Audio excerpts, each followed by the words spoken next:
Hello friends, welcome to our channel Bong Nomadic Zoologist. তো আমরা আগের দিন জয়পুর শহরের বেশ কিছু দর্শনীয় স্থান ঘুরে দেখেছি। হাওয়া মহল, জলমহল, যন্তর মন্তর, এগুলো তো তোমরা দেখলে। এবারে চলে আসি রাজস্থানের যেটা অন্যতম দর্শনীয় স্থান Amber fort, নাহরগড় fort, Jaigarh fort, এই ফোর্টগুলি। এই প্রত্যেকটি ফোর্ট কিন্তু গড়ে উঠেছে আরাবল্লী রেঞ্জের একদম উপত্যকা যে এরিয়াটা রয়েছে সেখানে।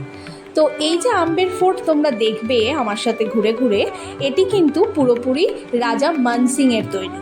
এবং এরপর এই কেল্লার ঠিক অপোজিট সাইডে আরও একটি কেল্লা দেখা যায় যেটা নাহারগড় ফোর্ট নামে বিখ্যাত।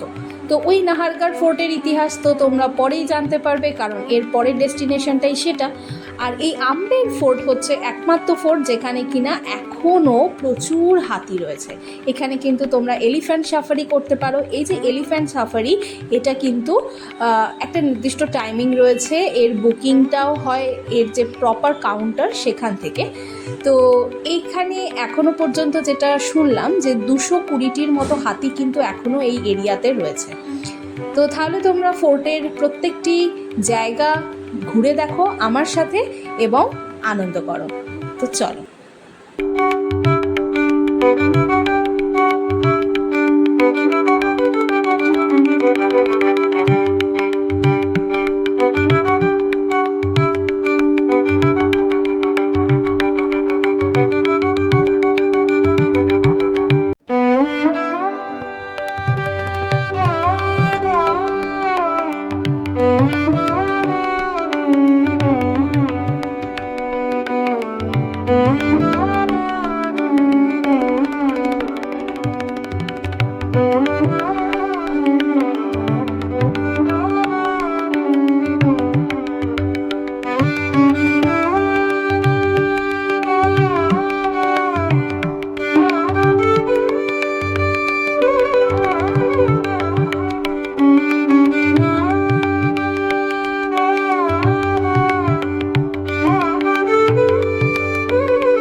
তো তাহলে আম্বের ফোর্ট ঘোরা হয়ে গেল।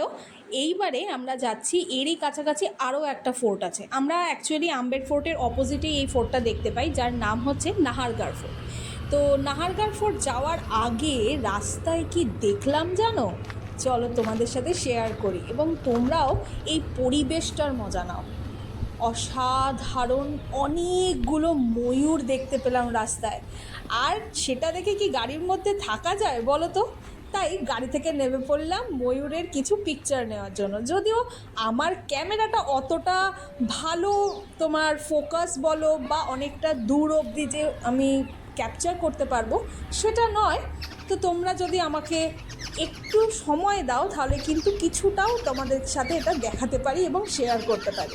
তো দেখো তাহলে এই যে ময়ূর, একে দেখে আমরা তো খাঁচার মধ্যে দেখতে পাই, কিন্তু এই যে জঙ্গলের মধ্যে একে ঘুরে বেড়াতে দেখে কতটা সুন্দর লাগে। তো তাহলে এই ময়ূর দেখে আমরা এখন যাচ্ছি নাহারগড় ফোর্টে। আর নাহারগড় ফোর্ট এর একটু ইতিহাসটা বলি। রাজার ছিল 9 রানী এবং 9 রানীর জন্য তৈরি করেছিলেন 9টি মহল। তো প্রত্যেকটি মহল কিন্তু একে অন্যের সাথে ছিল কানেক্টেড, যার জন্য রাজা এক মহল থেকে আরেক মহলে যাতায়াত করতে পারত। আর তবে এরকমভাবেই এই মহলগুলি তৈরি ছিল যে কোন মহলে রাজা আছেন সেটা কিন্তু কোনো রানী টের পেত না। তো তাহলে 9টি রানীর এই মহল তোমরা ঘুরে দেখো আমাদের সাথে। এবং বাকি রইল আর একটি জিনিস জয়পুরের, সেটি হচ্ছে সিটি প্যালেস। সেটা আমরা নেক্সট ভিডিওতে দেখব। তো তাহলে এটা দেখতে